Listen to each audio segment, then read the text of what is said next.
Okay, with this video I want to talk a little bit about decision trees. What I'm going to do is I'm going to use the two-dimensional iris data that you saw in one of the videos I did for last week's stuff. So we still have two features, one class. The two features are on petal length and petal width. You can see on the screen that they're visualized just like they are before. Three classes, and so we have two clusters. And so if we're doing a clustering algorithm, then it would find two different clusters with the classes mixed up in one of them.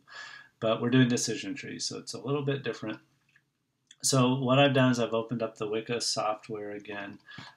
We'll see this coming week in class. Also, through the magic of this screen capture software, I have another window right behind this one. And so what I did was I actually got it to calculate a decision tree for us. And so that's right here. And of course I don't have the pencil chosen because I don't really know how to use a computer or anything. Now I've chosen a pencil. So this is the decision tree. In Weka, this is something called J48, which is an open source version of an algorithm that we'll call C4.5, which doesn't really matter to us right now, but it's a pretty standard way in data mining to construct a decision tree. What you can see though, up here, there's a test. And so you've read chapter 3, you know all about test right now. And basically, the only reason I wanted to show us this is that, yes, there are computer programs that can do this stuff. We're not quite at the using a computer program stage yet. Instead, what we need to worry about from Chapter 3 is instead the outputs of the decision tree. And Chapter 3 is kind of big on taking things like decision trees and going back and forth between trees and rules. So that's what we want to talk about for today.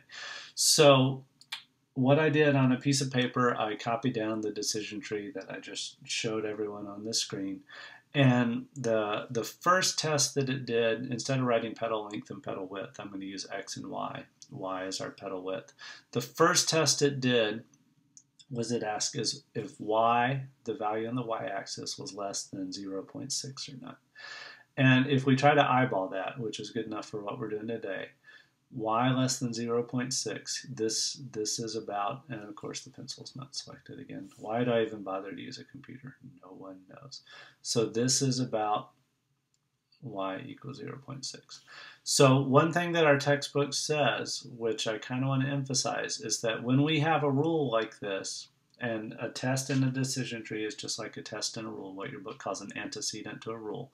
When we have an antecedent, like Y is less than 0.6, Y equals 0.6, anything like that.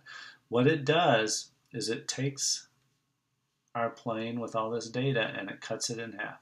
So what we have down here are all the ones where Y is less than 0.6. Up here, we have all the other ones. And then on the line, we have Y is equal to that value.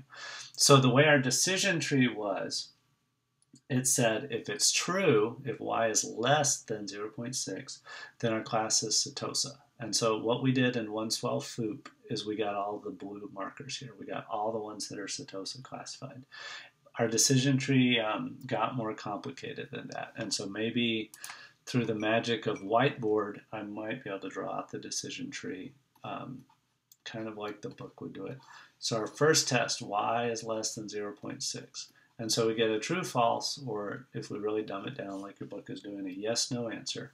So if it's true, then we get Setosa. If it's false, then what we do is we do another test. And so the test that it did the second time through the magic of memory, knowing what the decision tree was and writing it down on some paper, it was a test on the same variable. So if it's less than 1.7, then it does another test. And it had one simple part of it where if we get an answer of no to that test, so if we're greater than 1.7, then it's versicolor. That's the species. If we are indeed less than 1.7, then we actually did still another test. So we'll save that still another test for a minute. What we want to do is we want to go back to the screen, and then we want to find this separate thing. Y is actually equal to 1.7 is how we want to split everything. So once again, here's the y-axis. A test on y is going to draw a line perpendicular to y, parallel to the x-axis. It's going to split everything. And so if I try to eyeball this stuff, 1.3 and 2.5, halfway is going to be 1.9. I go down just a little bit more, and I get 1.7. So this is kind of tough to do. What I'm going to do to eyeball this, since I kind of know how these things work because I've cheated and learned about data mining before I actually taught this course, is I'm going to draw the line right here. So this is about y equals 1.7. So of course up here we have y greater than 1.7. And so that was our simple rule. All of these things are classified as Virginica. The difficulty is all of this stuff down here, this is mixed together. So this is that one cluster we had was mixed. So in the decision tree, what that means is for this part, it's all cut and dried. This is great. Down here, though, we're going to need another decision. We're going to need to split it apart. If we just look at this and we start to recognize, hey, there's green over here and red over here, we don't want to draw more boundaries that are going to be horizontal like this. That's just going to get us into trouble. Instead, what we're going to want to do is we're going to want to draw a vertical boundary. So back to the whiteboard, so back to the drawing board, literally in this case. So what the test is, what Wicca told us with that J48 algorithm, is that if the different attribute, so there's our vertical line, if it's less than or equal to 4.5, then what we're going to have is a simple thing. It's going to classify as versicolor. And then, oh my goodness, then, this is like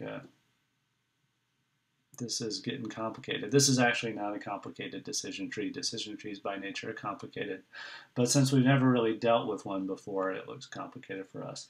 This is actually what it all ends up being.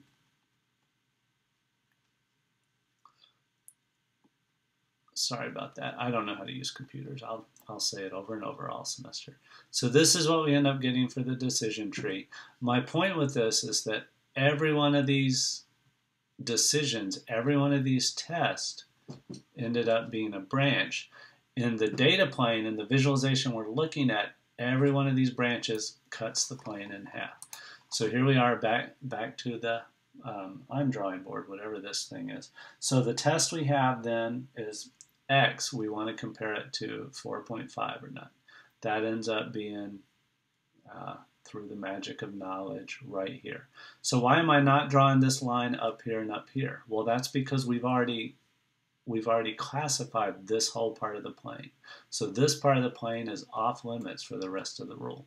Every time we divide something in the decision tree, we're breaking the plane up into smaller and smaller pieces. That's one reason they're powerful. So this part was already off limits. So all we had left was the stuff in here. So now what we've done, oh, this is all green. That's how our rule was able to make a decision. And then the part we have left here was, oh, okay, let's look at this part.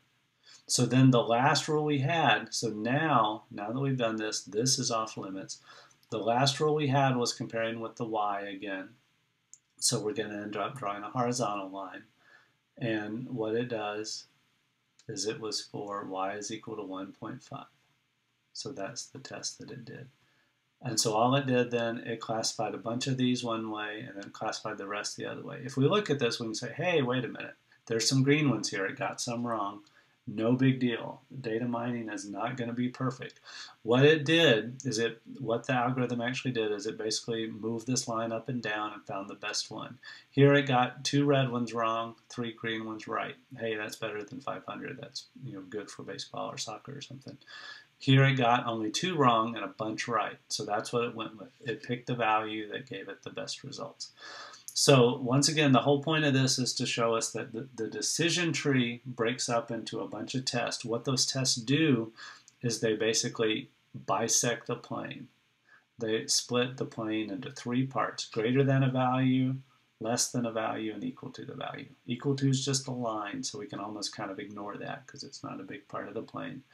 But this is what decision trees do. Once we've done that, once we split it, a part of the plane becomes off limits as soon as we classify it, and then we're dealing with just the other part of the plane that we get.